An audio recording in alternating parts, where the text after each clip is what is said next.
This SmackDown was incredible.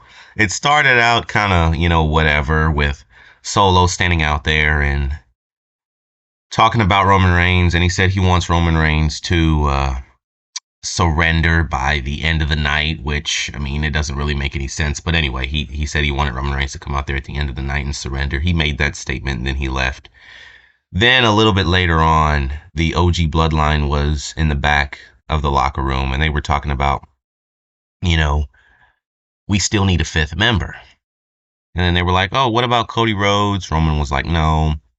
Then Sammy was like, what about Seth Rollins? We can try one last time. And then Roman Reigns gave an even harder no. He really doesn't want any parts of Seth Rollins, right?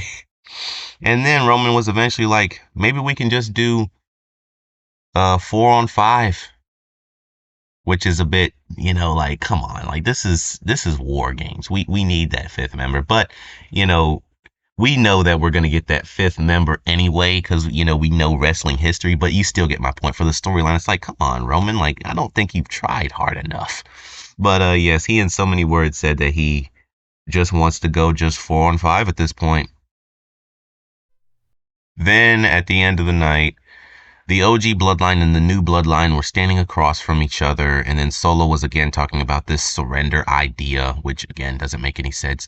And then all of a sudden, from the ramp, ladies and gentlemen, yes, Paul Heyman is back. He was standing at the ramp with that, that iconic look and that microphone. And he was looking across everybody, and he did the whole, my name is Paul Heyman, whatever. Then after that, Paul Heyman said, 4-on-5 or 5-on-4. 5-on-4 doesn't really sit well with me, but 5-on-5 does. And then he pointed at the ramp. And then the sound effect, da-dum, da-dum, da-dum, da-dum, da-dum, da-dum, da-dum. Yes, CM Punk came out there. And I just said it last week in my last video that he is a very probable choice to be the fifth member.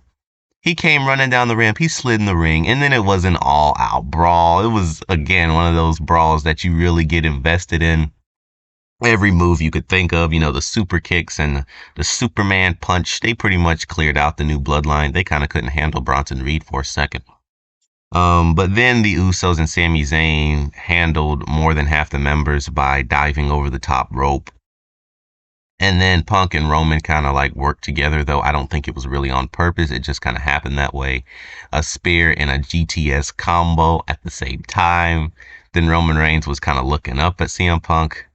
And like almost like, I don't really trust this guy. And then Roman Reigns actually kind of like said something to that effect. You could kind of tell what he was saying. And then Punk pointed at Paul Heyman, almost like, it's almost like it's because of Paul Heyman, So it was a cool little cliffhanger ending. Roman Reigns is not all the way with the idea. Maybe Punk is not either. I don't know. But that's it for this video, peeps. Peace out, peeps.